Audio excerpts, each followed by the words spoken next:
Hello, everybody. Welcome to the Geelong Zone. We're supposed to do this video at 2:30 Adelaide time. I was a little bit busy, did not get time to do it at 2:30 my time. It got pushed to 4:30, did not get there.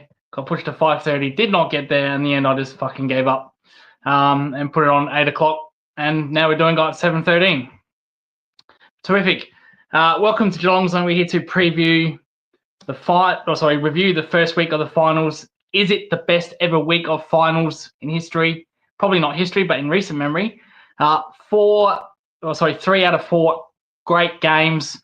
One a little bit of a blowout, but really, really great games in the first week of the finals. We will go to Thursday night football.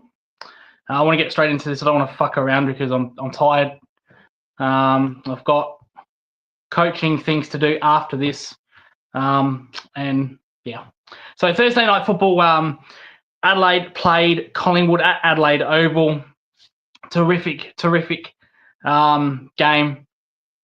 Not what I expected. I expected the other team to win, which was Adelaide Crows, but Collingwood were very good that night, extremely good. Probably Collingwood's best performance of the year. Should have probably won by more. Should have put the game to bed in the third quarter. Though the third quarter is where they exploded on the Crows. Their midfield, De Goey, Pendlebury, Nakos, Nick Dacos, just exploded on the Adelaide Crows midfield on Berry, Dawson, who had absolutely no impact that game. Outstanding midfield performance by Collingwood in that third term. Just blew the Crows away. They kicked 3 goals in the space of 5 minutes. They kicked a goal straight after halftime. They never looked back from there. Yeah, they did fail to put them away, but they got the result in the end. Adelaide's forward line was very bad. Tex Walker was their best player inside forward. Well, actually, really no. Luke Pedler actually kicked 3 goals. Luke Pedler was their best forward technically in that game, followed by Tex Walker. Fogarty, Thilthorpe, Keys had a poor game, especially Thilthorpe, a very poor game. A lot of missed opportunities, especially with Thilthorpe. There's an instance in the fourth quarter, or could have been late in the third, I'm not quite sure, where I don't know what happened with Thilthorpe. All he had to do was pick up the ball and he would have scored an open goal, and then he fumbled it or he handballed it to Keys. I'm not sure what happened there. A huge missed opportunity. He had an off night. Keys had an off night. No impact whatsoever. And Collingwood's forward line works. They brought Mason Cox in. He towed up Rob or Riley O'Brien, as he's called. Absolutely destroyed him in the ruck. Riley O'Brien has been very good in the ruck the last 6 weeks. Mind you, trying to fight for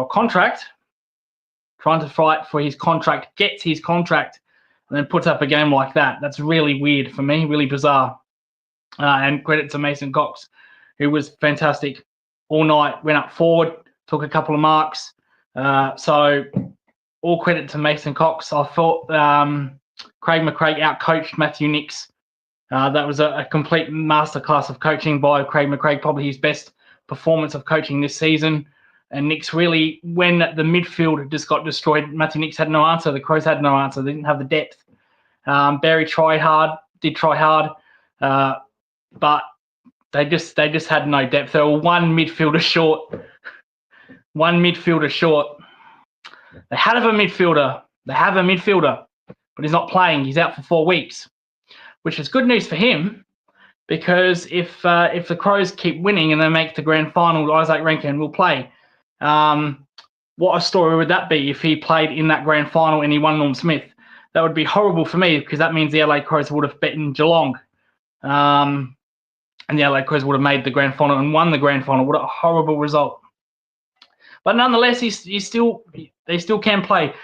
They've got a dangerous opponent in Hawthorn. I'll get into Hawthorn a little bit later. They seem to be full of high confidence. A really good performance against the Giants. But back to the Crows. There were reports today that they were sick, they were ill. Don't really buy it. I think that's just an excuse for me. They were doing okay up to half time. And then when Collingwood amped up the pressure, They felt like a deck of cards. We've been saying this for weeks with Adelaide. You put pressure on their midfield, they will collapse. That's what Collingwood exactly did in that third quarter. Just put so much pressure on them. They collapsed. Dawson had zero impact. Dawson had to cover for Rankin. Had zero impact. Dawson just couldn't do it too much. Berry off game. Saligo off game. Surprisingly with Saligo, he had just no impact. Curtin, one of the favourites for the Rising Star, no impact whatsoever. Like I said, Adelaide's best players were two forwards, Luke Pedler and Tex Walker. They kicked 5 goals between them. If your best players are only kicking 5 goals between them, probably not going to win too many games. But Collingwood get the week off. Collingwood no longer have to play outside of Melbourne. They will play their prelim at the MCG no matter what the opponent is, and they'll play the grand final at the MCG. So that's basically 1 foot in the door for the grand final. It's theirs to lose. Well, theirs to lose the grand final. Whether they win it, don't know, but it's theirs. It's theirs to play in that grand final. They've got 1 foot in. Friday night, our game, Geelong game. Geelong versus Brisbane at the MCG. Incredible game. Didn't expect the result. Previewing that game last week, I picked Brisbane. I said my heart wants to go with Geelong, but I'm just going to pick Brisbane. And Geelong were absolutely outstanding. Their pressure, they did what Collingwood did to Crows. They bullied Brisbane, and it's about time because the last 4 games, Brisbane have bullied us the way that we bullied them, and it was good to see.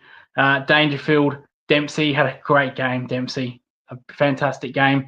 Atkins had a fantastic game. Bailey Smith had a fantastic game. Just destroyed the Brisbane midfielder. I don't think Brisbane were bad. I don't think they were bad. When they challenged Geelong all game, they'd give them a challenge, but Geelong responded. That was the best thing about this, was the response by Geelong when they did get challenged. I would talk about the absolute disgraceful umpiring decision on Cam Rayner. And Cam Rayner is in my 22 of dickheads for my football team, led by Abby Chatfield and Thomas Sill, co-captains, so they can deliver 2 different messages. That'd be interesting. So Cam Rayner is now in that team, but it was a sensational performance by Geelong. Good by Brisbane. Like I said, I don't think they played bad. They did try to challenge us throughout the whole night.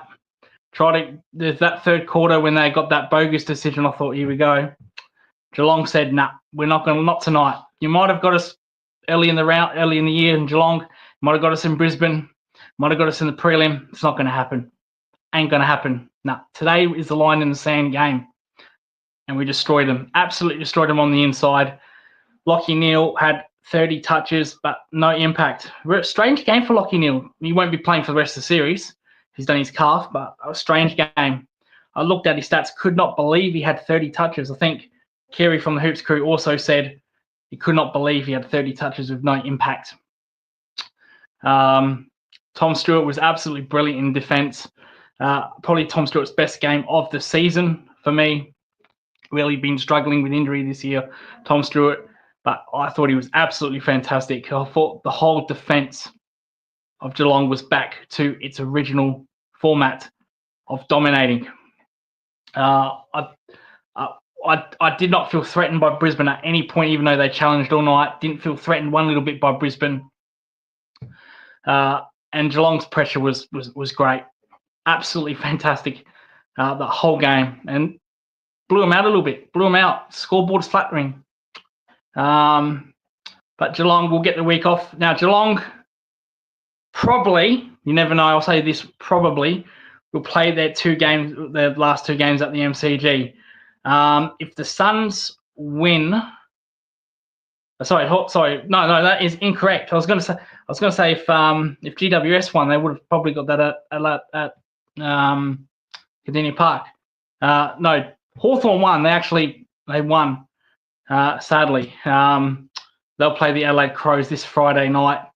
I think even if Adelaide do win, I think this will be at the MCG. Sadly, though I would have liked it to be at Geelong, except for the corporate Cats fans. So even if Adelaide do win, it would probably still be in Melbourne. On to Saturday afternoon game.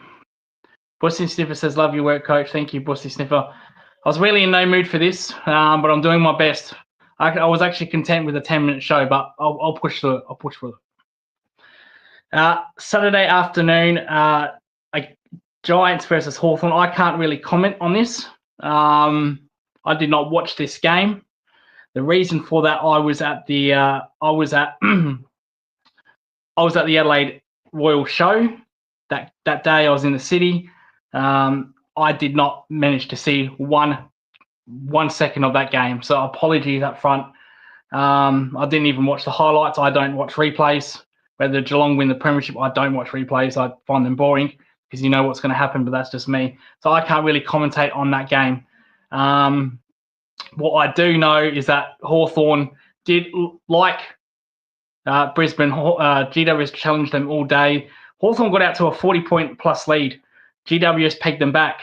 I didn't see the game. I was paying attention on my phone, and when GWS got within 5 points, I thought GWS would win that fourth quarter and win the game. So credit to Hawthorn, they held on. They did really well, Hawthorn, in that fourth quarter. Though I didn't see it, but I thought Giants would overrun them. Toby Green, Jesse Hogan would have a field day in that fourth quarter. We saw that in the St Kilda game a couple of weeks ago, where Toby Green was lights out in that fourth quarter. But Hawthorn, give them credit. I still can't work them out. Their best can win the flag. As much as I hate to say it, their worst is horrible. They coughed up almost a 40-point lead. So I still can't work them out. Will it be good enough to beat Adelaide? Hawthorn are a confidence team. You take away their confidence, they will crumble. They're very good front leaders when they're up and about, when they're in front. Good things, they go well. In the Crows game, they should have won that. Arguably, they should have won that by plenty, to be honest. That first quarter, that was probably their best quarter of football all season when they played the Crows, Adelaide Oval. And then they fell away. In order to beat the Crows, you've got to play 4 quarters of football. Collingwood did that this time. Will Hawthorn do it? Not sure. But to win that game against the Giants, when Giants were coming to them at the 3-quarter time, that's real credit to Hawthorn. Mind you, they should have won that game by 40 points. But is what it is. Saturday night, the last game. Probably the best game. I did manage to watch this. Fremantle versus Gold Coast Suns at Perth. 2 teams you have no confidence in winning, with Gold Coast winning outside the North, and winning outside the North, and Freo just winning in general. No real confidence. I did pick Fremantle again with absolutely no conviction, no confidence whatsoever. If I would have picked the Suns, it would have been the same thing. But this was a hell of a game.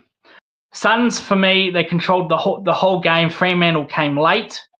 They got in front, Fremantle, as they usually do in fourth quarters. But it won by David Swallow, a point. Looked like it was a very expensive touch. David Swallow went for goal. It was touched. There was about 8-9 seconds left on the game, I reckon, 8-9 seconds. Instead of the 8-9 seconds being played in the middle of the ground, Fremantle had to go coast to coast in 8-9 seconds. So that was pretty much a costly touch, wasn't it? If you would have just let that go through a goal, who knows what could have happened. But I thought Gold Coast really dominated the whole game, except for that little patch in the fourth quarter. Their pressure was excellent. Matt Rowe was absolutely brilliant in this game. Caleb Sarong was absolutely brilliant in this game. The battle of the two big guns in the midfield. Fremantle, they really need a second key forward too many times Jackson was in the way of Tracy. There's a couple of moments in the third quarter where Fremantle had some momentum. Jackson and Tracy went for the same ball, which should have been Tracy's. You need a really number 2 forward if you want to go anywhere in this league. So you need a 1-2 combination. Geelong, Shannon Neal and Jeremy Cameron, Crows, Fogarty, Walker, Phil Thorpe. Hawthorn don't have that. They don't even have a key forward.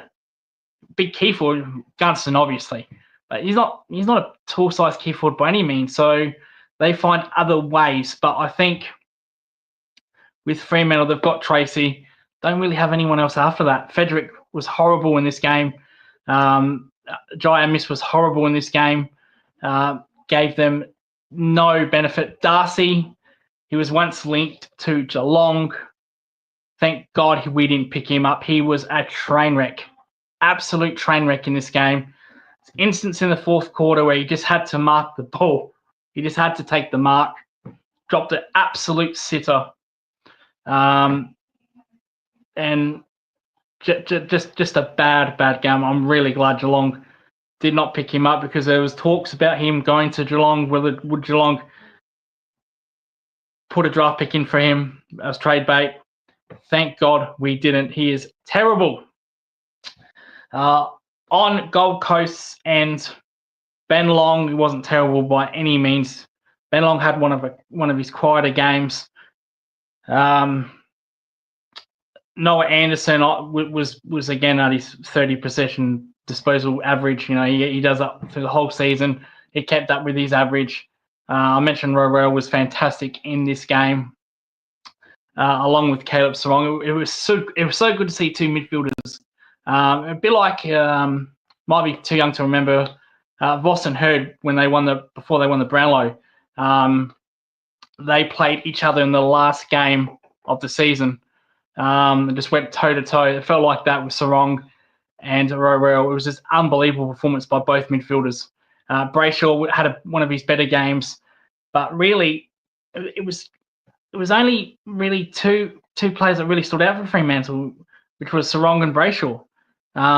Tracy did his part. Well, that's a bit disrespectful to Tracy, so I'll say 3.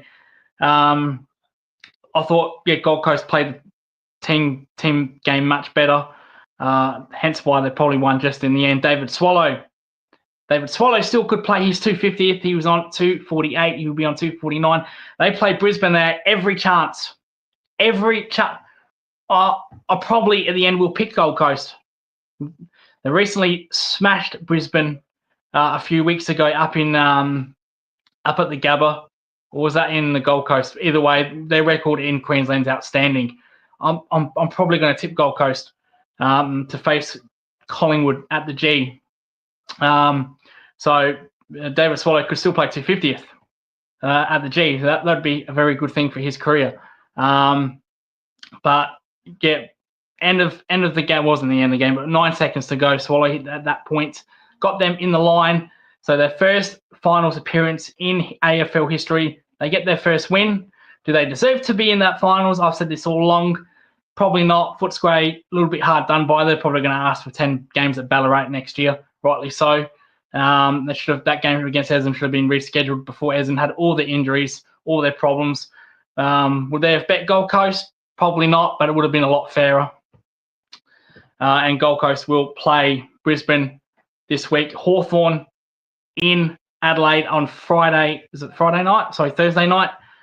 Tickets went on sale today for that game, and there's a lot of complaints with Ticket Tech. Adelaide fans, waiting at 3 a.m. in line, for God's sake, to get tickets, which I think there needs to be a better system. 80,000 members for Adelaide. Is 80,000? I'm not sure. 80 or 70 something. Point is, all those members, and there's only a 55,000 capacity stadium, ain't going to work. There needs to be a new system. Whether you need to sell 10,000 tickets at the gate for general public first and then get in the corporates. I would have personally liked to see that. I wouldn't have went even if I had an option of going to get a ticket. Doesn't interest me. I don't want to see Hawthorn, and I don't want to see the Crows. I get that enough here with my mum, who was up and about. Well, she wasn't up and about in the Collingwood game. I thought it was hilarious. But my tip for that game, I forgot the tip. Sorry, apologies. I'll go with Adelaide. I don't think they'll go out on straight sets. Hawthorn haven't gone anywhere. Last year, this is very, very strange for Hawthorn. This is a redemption moment for Sam Mitchell. Last year, they played Port Adelaide in Adelaide. Same final, same venue, different opponent. What has Sam Mitchell learnt 12 months on? That's the more important question. With the same squad, really the same squad. Minus Sam. Did Sam Day play in that final? I'm not quite sure. But apart from that, Sam Day plays for Brisbane. Will Day. Apart from Will Day, it's the same squad. Mitch Lewis will come into the team to play Kashi Adir, who's got a minor hamstring complaint. Mitch Lewis kicked 4 goals in the VFL last week. Looks very good, Sam Mitchell. They've put a lot of time and effort into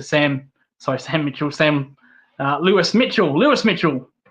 They've put a lot of time into Lewis Mitchell. They've been very patient with Lewis. Hawthorn, they see him as the next big thing for Hawthorn. I'm sure he will get straight in. But I think Adelaide will win. I think they'll win. I think this will be a close game. I don't see this being a blowout. Having said that, I said Adelaide will win by 50 points against Collingwood. I was wrong. I think this will be a close game to me, in my opinion. And the question is, what has Sam Mitchell learnt 12 months on? Same venue, same final, just different opposition. Port Adelaide last year, Crows this year. What's he learnt? Has Hawthorn really improved? Technically, they can't get worse because they are where they are last year. So you can't say, well, they haven't improved. They're awful, not as good as last year. They're the same as last year. So we'll see. We'll see 12 months on. What has he learnt? With Brisbane and Gold Coast, tell you the truth, guys, be nice to Mum if Adelaide doesn't win. Be nice to Mum. We'll see. Well, I probably should, but Geelong aren't playing this week. I was going to say, if I was giving it all the big guns and if Geelong shit the bed, that wouldn't be nice. With Gold Coast and Brisbane, I see a blowout. I think Gold Coast will win by 30, 40 points. I know that's a big call, but no Lockie Neal. McCluggage was awful. Rayner was awful. I don't know. I see Gold Coast rolling them. Don't think either team will beat Collingwood, but I don't know. I just see the Suns going there. They're showing no fear. They've got nothing to lose, and just rolling them. Do we trust the Suns that much? We do trust them up north. This was played at the if this was a grand final at the MCG, there'd be no way in hell I'd pick Gold Coast. But I don't know. I think they'll win easily. I don't know. Very inexperienced. Well, they've got some experienced players, that have played finals. Rioli, they put him over to put some more experience on in that team. Hardwick, three grand finals. I don't know. I think he'll go out there. They'll play that kamikaze style. They kind of did that against Hawthorn. Mind you, they shut up shop in the fourth quarter and almost got ran over. But I don't know. I think if they play that way against Brisbane, I see them winning 30, 40 points. I don't think it'll be close. No Lockie Neal. McCluggage has to stand up. He has to play better. He got completely taken out of it by Mullins, Oisin Mullen. Completely taken out of it. He had no impact. Well, he had 20 touches, but they felt like 20 handballs to 2-meter targets. He had zero impact. He needs to have that Brownlow winning form that he had 4 or 5 weeks ago. Well, up until that game, the Oisin Mullen game. You need to have an absolute blinder in that midfield. Don't think Gold Coast will tag him. They don't really have taggable players. They don't have players that can tag. Rowell is not a tagger. Noah Anderson is not a tagger. They don't really have that Mullins type player. So maybe it's a chance McCluggage can get off the chain. The Ashcroft brothers would need an absolute blinder. They were poor. Kyle Lohmann was poor. Cam Rayner would need to have a big, huge game. I don't think he should be playing. If it was me, I would have suspended him. You want to send a message. These players that think it's soccer, start suspending them. I've been on this for years and years. I would have gave Rayner 2 weeks. Harsh or not, give a player 2 weeks for diving. That will stop real quickly. But he's playing, needs to stand up. Cam Rayner, none of this ridiculous crying out for free kicks, staging for free kicks, milking for free kicks. And the umpires need to be better. They need to be more fucking smart. More smart. Not fall for that stupidity. AFL came out and said the first quick. I love it. I love it with these two idiots. I really love it with these two idiots. Laura Kane and Andrew Dillon. Well, mainly Andrew Dillon now that Laura Kane stepped out. So apologies for that. But I really love it with this dickhead.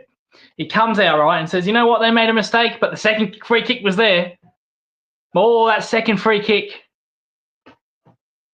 Oh, don't worry about the first free kick. Yeah, that wasn't there, but that second was there." Like it's validation. Mate, without the first free kick, there'd be no second free kick. No one was debating the second free kick. Who was the player? Zach Guthrie. Brains like dynamite. Stupid. Idiot. But without that first kick, that wouldn't have happened.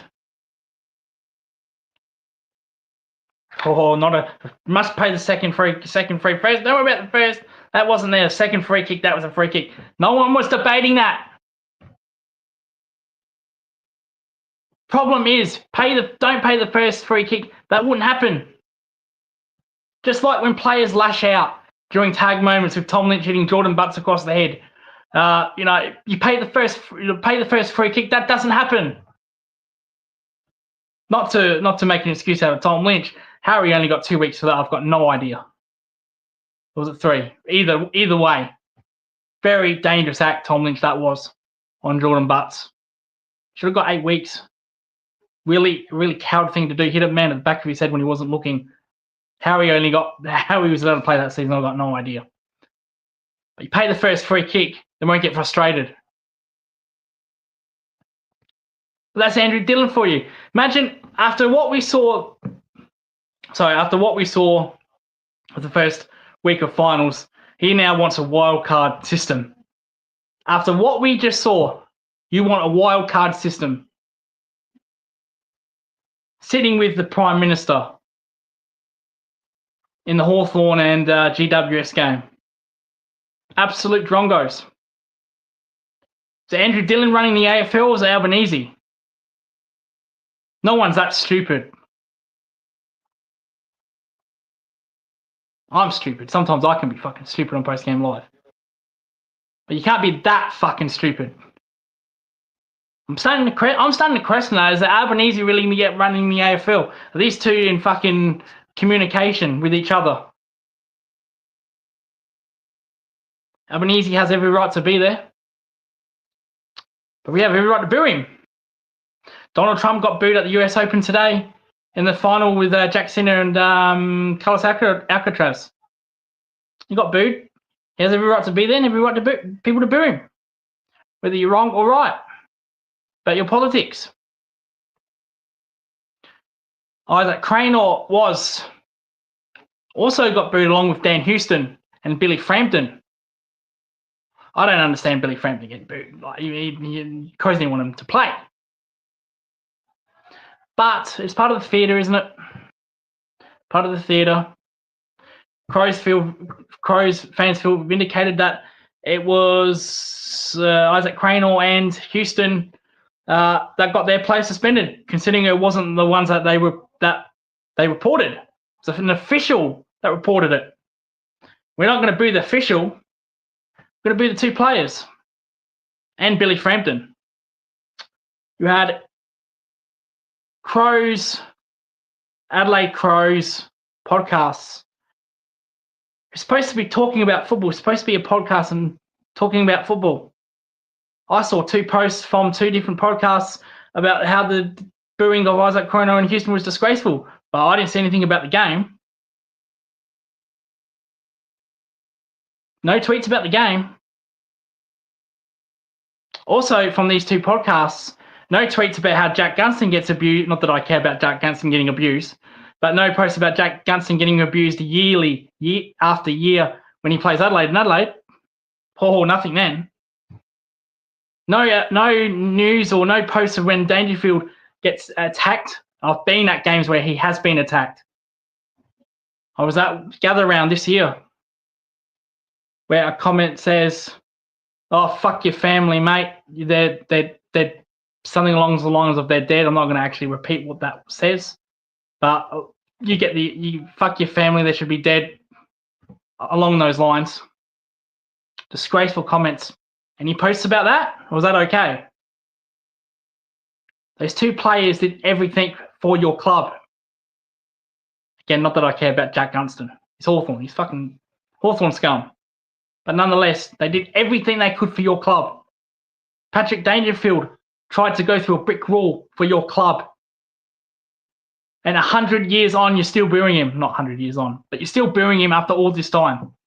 After all this, almost a decade. And you're still booing him. Still booing Gunston. Any chances of a post then? You are a football podcast. You are an Adelaide Crows podcast. Any chance you want to report on that? How a player that did so hard for your club through dark times, probably your darkest time at the Adelaide Crows with Phil Walsh. Not that I want to get into that, but one of your darkest times, probably the darkest time, when he was crying on that fucking field for your club. Not Geelong, not West Coast, not St Kilda, not Essendon, your club. Spilling his guts out. Doing everything he can to go deep into finals. Especially that game against Footscray at the MCG. Remember that game? I do. Played his heart out in that game. Yet Crows fans think they're vindicated by booing him. Again, I've got no problem with booing. It's part of theatre, part of sport. We can't pick and choose. Let's boo Billy Frampton. You kicked him out. Oh, we're going to make a post. How dare you boo Billy Frampton? But Dangerfield. Then one of the people on those podcasts said all the fans are weird. Mate, this was not 10 people in the crowd booing that night. That was probably 40,000 your members booing. I'm being kind there because there was a lot of Collingwood fans there, but there wasn't. The crowd was 52,000. Felt like 50,000 was booing, so I'm probably being kind. They were booing. This wasn't a few people or majority. It was unanimous. You want to call them weird? Your podcast, you do the hell you do. I'll do what the hell I do. But don't be a hypocrite. Call out Dangerfield when they boo Dangerfield. Call it out for Gunston. Or are you just provoking left agenda?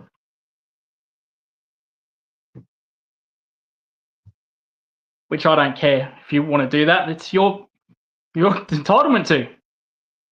I made a podcast last week about my political view. If your left agenda wants to call out fans for booing Isaac Cranor and Dan Houston and Billy Frampton, the first two for different reasons, go ahead. Won't stop you. I'm not calling you out for that. I'm calling you out for the Billy Frampton one. You mentioned Billy Frampton. and the Here We Go Crow podcast. You put his name in that post. I don't care about the Cranor and Frampton. Well, I'm not regarding that. You mentioned Billy Frampton. I want to see the same post with Dangerfield and Gunston in back-to-back weeks. Well, Dangerfield, he's not going to get booed at the MCG, Dangerfield. But I'll be paying attention with Gunston because I can guarantee you they're going to boo him. I'll expect to see that post.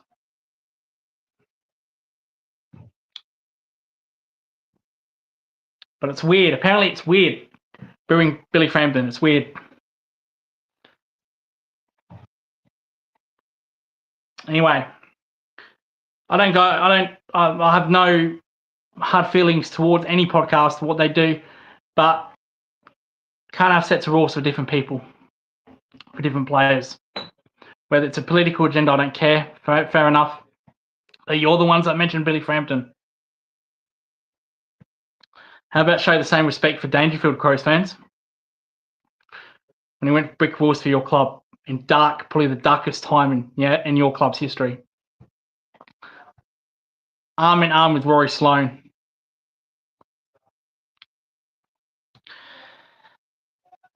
Again, no hate, but is what it is. Their podcast. People on their podcast can do what they do. I've got a shout out. Speaking of podcasts, the Geelong Zone friend Kiri is making a Liverpool podcast. All things Liverpool. Not a fan. I'm not a Liverpool fan. That's why I'm not a fan. But I suggest everyone to his podcast channel and his Twitter channel will be in my description below. I advise anyone to watch it if you're a Liverpool fan or not. Subscribe to it and watch it. He's just made it. As me, we're new to this. We need help. No, support them. Forget about supporting the big accounts. Forget about supporting the number one, the number two, number three podcast, footy podcast in Australia. Forget about them. Support the locals. You know, when Cricket Australia put podcasts in their Twitter, on their Twitter statuses, I don't pay attention to it. Why do you have to promote your own podcast? Why can't you promote a local podcast? Why can't the AFL say, you know what, every week we're going to promote a new podcast? Can't we do that? Why do we have to fucking promote the number one podcast, which is it Kane Corns' one with David King, SEN? Fucking, they're in radio already. Why the fuck would you need to promote that? What's the reason? Promote a new podcast that is new. Cricket Australia do it all the time and I fucking hate them for it. The Grade Cricketer. The Grade Cricketer is already a established podcast. Why the fuck would you need to promote them? It's the end of my rant. End of my preview. It takes me no joy to clip Cricket Australia. Sometimes you've got to do what you've got to do. This has been the Geelong Zone. Thank you all for watching, or whoever's going to watch. Big games coming up. No watch-alongs this week. I was watching the Geelong game on the Channel 7 broadcast, hence why I didn't bother, because I don't have the Channel 7 broadcast in this room, which is my room at the moment. I'll watch it out in the room down there in the front. So I'll need to bring all my equipment, all my stuff, and then my mum watches it. Commentary might be good. I don't want that for my channel. Might do one this week. Don't know who, but we'll see. Might do. Definitely. Well, I'll tell you this right now. If it's going to be a watch along, it will not be Crows and Hawthorn. It won't be that. It'll be the Brisbane and Gold Coast, but we'll see. I'll do a video on Thursday. I actually like doing them during the day. people say Coach Lucas only does them during the day because he doesn't fucking work. He stays up till 4 a.m. That is not true. Absolutely not true. Well, not in the last 3 days, it's not. I've been doing this for 40 minutes, this video. I only wanted to do it 10 minutes. I couldn't be stuffed. I had to get up at 5 a.m. on a Sunday morning to go to Adelaide Oval at 7 a.m. to do a cricket course, a high-performance course. Emotionally draining getting up at that time. I think my mum called it welcome to the real world. Very smart. Very smart woman. Welcome to the first day of your working life. That's what it's going to be like. It's what it is. Then Royal Adelaide show Saturday. All there all day on Saturday, Royal Adelaide show. I was there from 1 till 7. Didn't get home till 9. And then yesterday, got up at 5 a.m. because there's no bus or transport. I had to walk from Elizabeth Downs, where I live, all the way to Elizabeth. It was an hour walk, by the way. But people are going to say, well, you just gave out where you live. I'm not going to live here no longer. I'm moving to the Barossa. And this is a rental, so be my guest. I don't own this rental. In fact, if you do really want to burn down my house, the Barossa one, because I don't want to move down there. But you got to do what you got to do. You can't, cost of living's too much. Just don't say I said this when you do burn it down. But no, last 2 days been rough. Last two days been rough. So show 1 p.m. Didn't get home to 8 p.m. on Saturday, and Sunday 5 a.m. I didn't get home till 10 p.m. I wasn't doing that course for all hours. I went back to the show again on the Sunday. I fell asleep on the train. I only had to go 3 stops from the show to the city train station. I fell asleep and then I woke up on a different line. That was neither the Adelaide line or my line, the Gawler line. I woke up in a totally different line.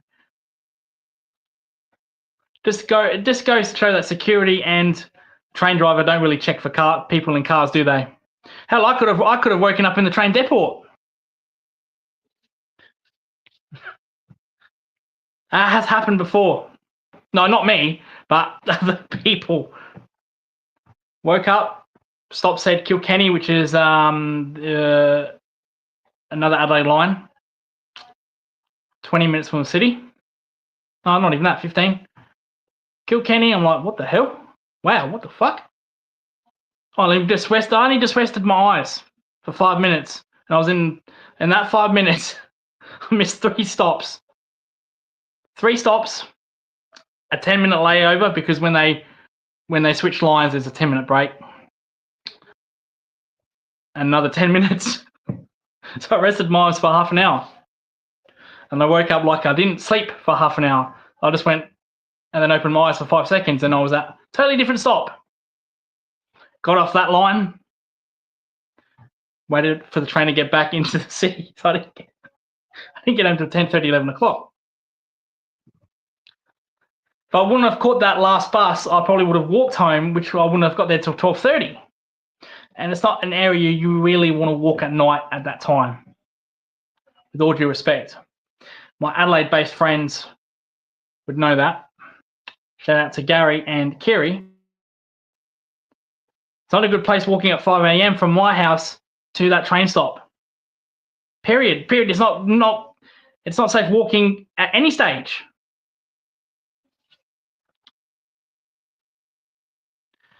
But it is what it is. So the last couple of days hasn't been good. That Saturday I did a review in Adelaide in the city. That was great. I loved that. I should do that more often. Probably won't now that I'm going to the Barossa. Like I said, if anyone wants to burn down my house, it is insured. Be my guest. Just don't mention this video. I really hate that Lucas bloke. I'm going to burn his house down.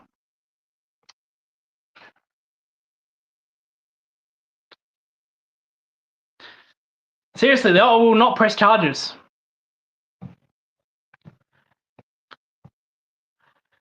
So we'll see. So from the Barossa, for reference, from the Barossa to the city, if I were to drive there, I'm on my L's, I've got to do the P test, to get the L's to the P's, I've got to do that test. For reference, the Barossa where I am to, not where I am now, but to where I'm going to be, is an hour and 20 minutes. From where I am now to the city is 35 minutes. And that's 35 minutes too long for me if I were to drive. I have actually driven from here to the city before. I have actually driven in the city a few times. And I'm complaining about a 35-minute time compared to an hour and 30 minutes.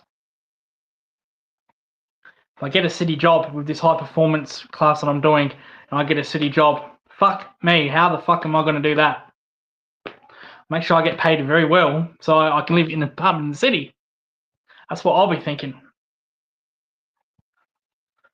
But I'm ranting absolute dribble here. Dribble. 46 minutes is supposed to be a 10-minute show. I'm sure people watching this have found this to be very amusing. I have not. I just want to get to bed. So if I did go to bed, it is 8 p.m. as it stands. It's probably the shortest time I've ever gone to bed in 15 years. I think I was going to say Shield final. My Premier League final. 15 years ago when I was a young 20-year-old, I think I went to bed at 7. Woke up at 3. Didn't go back to sleep.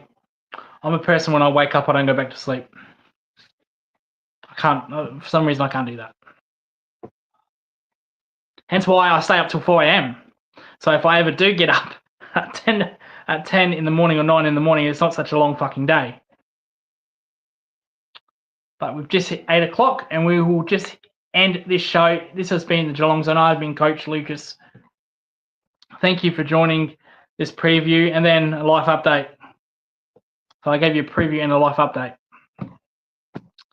Thank you so much. Make sure to like and subscribe. Please join the Paul James Show. It should be on now. And we will see you next time. Goodbye for now.